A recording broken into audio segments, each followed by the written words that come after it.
Hello everyone, সেদিন সময় ছিল সন্ধ্যা 7:30 নাগাদ। তখন আমরা সেই টাইমে ছিলাম নবদ্বীপ গঙ্গার ঘাটে বসা। কে গেছিলাম? আমি, আমার হাজব্যান্ড আর আমার বোন। আমরা যেখানেই যাই না কেন, এই যে একটা কাবাব মে হাড্ডি, না না মজা করছিলাম।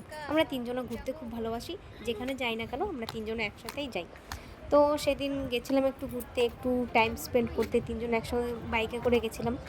তো উদ্দেশ্য ছিল আমার বোন আমাদের সেদিন ডিনারটা ও ট্রিট দেবে, কারণ না তার 2 দিন আগেই ছিল ওর বার্থডে।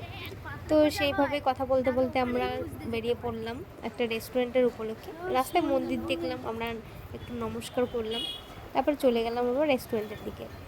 তো মনে যতটা আনন্দ ছিল, একটু দুঃখ কাজ করছিল, কারণ তার 2 দিন পরে আমার হাজব্যান্ড বাইরে চলে যাবে। সেই নিয়ে কথা বলতে বলতে আমরা পৌঁছে গেলাম রেস্টুরেন্টে। তো ওখানে রেস্টুরেন্টটা বেশ সুন্দর ছিল, সেটা ছিল নবদ্বীপ কুড়েঘরে। তো এই ফার্স্ট টাইম গেছি, না না সরি এটা সেকেন্ড টাইম, কারণ বোনের সঙ্গে আমি আর একদিন এসলাম, আমার হাজব্যান্ডকে নিয়েই প্রথমবার আসলাম। তো আমরা চলে গেলাম, ভেতরের অ্যাম্বিয়েন্সটা খুবই সুন্দর। তো চলে এসো তোমরা, ব্যাস তারপরে গল্প করতে করতে চলে এলাম। বসেন ম্যাডাম। তন্দুরি চিকেন 450 টাকা। খাবারের দাম দেখে তো রীতিমতো আমার বোনের বাথরুমে পেয়ে গেছিল। কি অর্ডার দিলাম? কি অর্ডার দিলাম? চলে এসেছে আমাদের দেব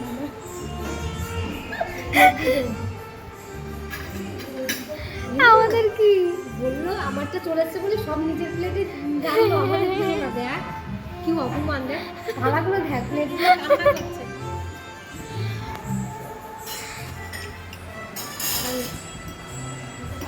খাবি? হ্যাঁ আমি খাবো না। ডিম খাবো, ডিমের অপশন একটু নিই। প্লেট দিয়ে আমি দিচ্ছি, হামলায় বস। ছুচা তো যেমন তোরা দেবে না, তাও তুই খাচ্ছিস।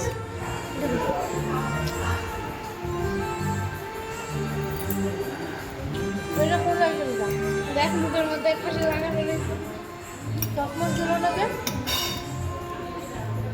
টেস্ট লাগবে। এটা চাউমিন না ম্যাগি বিস্কিট ছিল। আগে কটকটি এত কিছু খেয়েছে, সব সাফ করে একা খেয়েছে। খাওয়া দাওয়া সেরে আমরা আবার বেরিয়ে পড়লাম বাড়ির দিকে। আর যাওয়ার সময় রীতিমতো আমি বাইকের ওপর দাঁড়িয়ে পড়েছিলাম। তো খুব ভালো লাগছিলো, সামনের দিকে হাওয়া আসছিলো, খুবই ভালো লাগছিলো। আমরা ঘুরতে খুবই ভালোবাসি, আর সেটা যদি হয় নিজের প্রিয় মানুষের সঙ্গে, তাহলে তো কোনো কথাই নেই। তোমরা কারা কারা ভালোবাসো ঘুরতে আমাদের মতো?